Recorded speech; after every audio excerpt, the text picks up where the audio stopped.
اللہ تعالیٰ نے ایک اور بیٹا عطا فرما دیا۔ اس لیے میری بہنیں جن کا اولاد کے سلسلے میں یا اور کسی دنیاوی معاملات میں کوئی بھی نقصان ہوا ہو، یہ ہماری ایک بات یاد رکھیے گا، آپ فوراً پڑھ لیا کریں انا للہ و انا الیہ راجعون۔ اس کا معنی ہوتا ہے کہ بے شک ہم تو اللہ ہی کی ملک ہیں، اللہ ہی ہمارا مالک ہے اور بے شک ہم اسی کی طرف لوٹنے والے ہیں۔ یعنی یہ انا للہ و انا الیہ راجعون کا ترجمہ بس یہ پڑھ لیا کریں تو میرے آقا صلی اللہ علیہ وسلم ارشاد فرماتے ہیں کہ جب کوئی کسی کو نقصان ہو جائے اور وہ یہ ترجیع، اس کو کہتے ہیں ترجیع، پڑھ لے تو اللہ تبارک و تعالی اسے پہلے سے بہتر چیز عطا فرما دے گا۔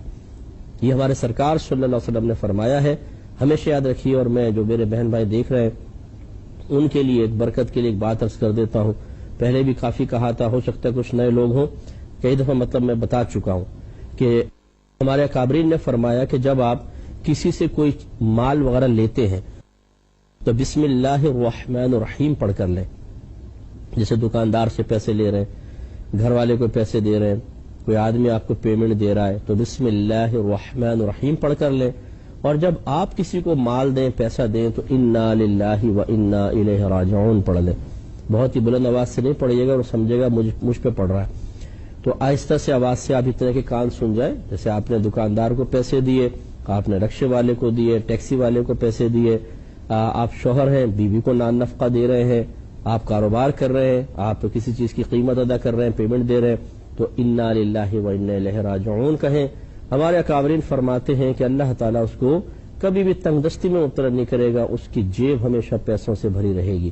وجہ اس کی یہ ہے کہ جب بسم اللہ الرحمن الرحیم پڑھ کے ہم لیتے ہیں تو بسم اللہ سے برکت پیدا ہوتی ہے، اور جب جانے پر انا للہ و انا الیہ راجعون کہتے ہیں تو نبی کریم صلی اللہ علیہ وسلم کی حدیث کے مطابق اللہ تعالیٰ اس کا بہترین بدلہ آپ کو عطا فرما دے گا، تو نقصان کا پہلو نہیں رہتا۔ اور بلکہ میں نے تو یہاں تک بھی پڑھا ہے کہ بعض اکابرین نے فرمایا کہ اگر اس عمل پر انسان کچھ عرصے بھی استقامت حاصل کر لے تو پھر اللہ تعالیٰ اس کو دائمی طور پہ نعمتوں سے نواز دیتا ہے، اس کی جیب کبھی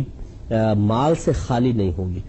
تو اس لیے یہ کرنے میں کوئی حرج نہیں اگر کرنا چاہیں۔ اور آپ کو پتا ہے کہ جب اللہ تعالیٰ کی طرف سے برکت سے نوازا جاتا ہے تو وہ حلال ذریعوں سے ہی نوازا جاتا ہے، کوئی معاذ اللہ حرام کے دروازے تو آپ پہ نہیں کھولے جائیں گے، یہ تو ہم تصور بھی نہیں کر سکتے۔ اس کا مطلب یہ ہے کہ جب آپ انا للہ و انا الیہ راجعون پڑھتے ہیں،